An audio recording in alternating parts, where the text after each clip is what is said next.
Welcome to Home Library Book Review Children Series, where we select a book right from the shelf and explain its content through easy to understand text, graphics, example, and animation, along with discussion with family members. Today, we will be reviewing Great Stories for Children by Ruskin Bond. Hey everyone! This book is a collection of classic children's stories. It has entertaining and imaginative stories. All stories are simple and heartwarming. It has a Goodreads rating of 4.2 out of 5. Since this book has many short stories, we will be covering few in this video. So stay tuned for part 3 in our upcoming videos. And also, don't forget to watch Great Stories Part 1. The link is given in the description below. Thank you, Arnav. Let's begin. One morning, when a little boy was sitting beside his grandfather on the veranda steps, he noticed the tendril of a creeping vine trailing nearby. He saw the tendril moving slowly towards grandfather. 20 minutes later, it had crossed the step and was touching his feet. There is probably a scientific explanation for the plant's behavior. Something to do with light and warmth, perhaps. But the boy liked to think it moved across the steps simply because it wanted to be near grandfather. Sometimes, when the boy sat by himself beneath the tree, he used to feel lonely. But as soon as his grandfather joined, the garden became a happy place. His grandfather had served many years in the Indian Forest Service, and it was natural that he should know trees and like them. On his retirement, he built a bungalow on the outskirts of Dehradun, planting trees all around. During the rains, he would walk into the jungle beyond the river bed, armed with cuttings and saplings which he would plant in forest. He planted these for the animals and birds who lived there and need more food and shelter. And of course, men need trees too, the boy said, to keep the desert away, to attract rain for fruit, flowers, leaf, and seed. But men are cutting trees without replacing them. And if we don't plant trees ourselves, a time will come when the world will be one great desert. Absolutely right, Arnav. Grandfather said, one day the trees will move again. They have been standing still for thousands of years.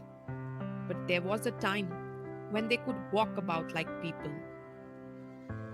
Then along came an interfering busybody who cast a spell over them, rooting them to one place. But they're always trying to move. See how they reach out with their arms. And some of them, like the banyan tree with its traveling aerial roots, manage to get quite far. Whenever grandfather went up to the trees, he noticed that some squirrels were living in them, and a quail, a crow. The trees seemed to know him. They whispered among themselves and looking around. Other small trees, wild plants, and grasses had sprung up under their protection. The trees, planted long ago, had multiplied. They were walking again. In one small corner of the world, grandfather's dream had come true. Let's start with the second story now. On a cold, wintry night, a man had to go to a party at Caparia's. He put on two sweaters, a scarf, and an overcoat and set off down the moonlit road. It was a walk of just over a mile to their house. He had covered about half the distance when he saw a girl standing in the middle of the road. She must be 16 or 17 and looked old fashioned to him. However, as he went closer, he noticed she had lovely eyes and a winning smile. "Are you going to the party?" she asked. "That's right," the man replied and said, "Come along, we are nearly there."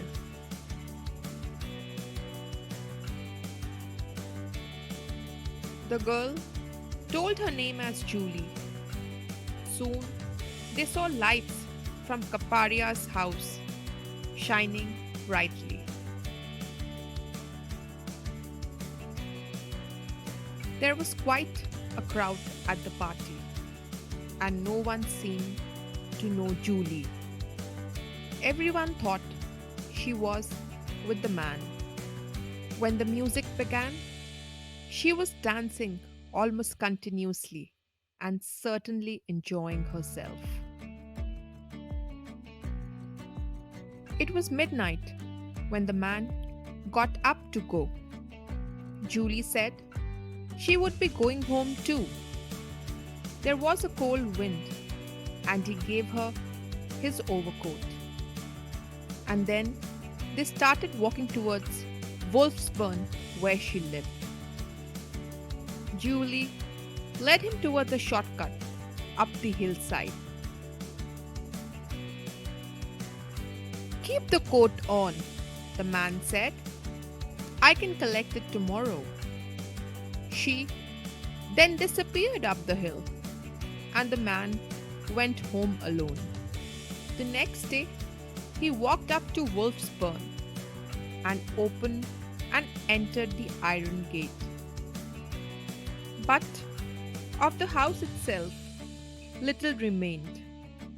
Just a roofless ruin, a pile of stones, a shattered chimney, a few Doric pillars where a veranda had once stood.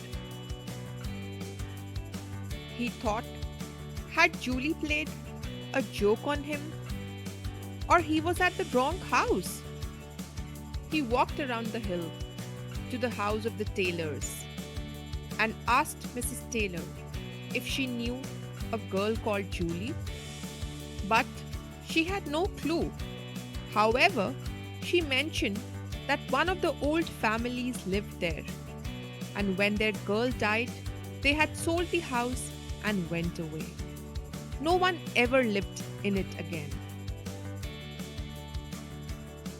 Their daughter's grave is in the cemetery just down the road. He walked towards the cemetery, and it did not take him long to find Julie's grave. As he was turning to leave, he caught a glimpse of something familiar. Neatly folded on the grass was his overcoat.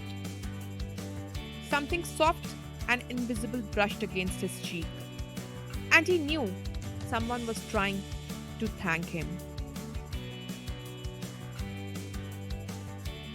Thank you for watching our video. Please like and subscribe. Also press on the bell notification button for more videos like these. Until next time, take care and bye.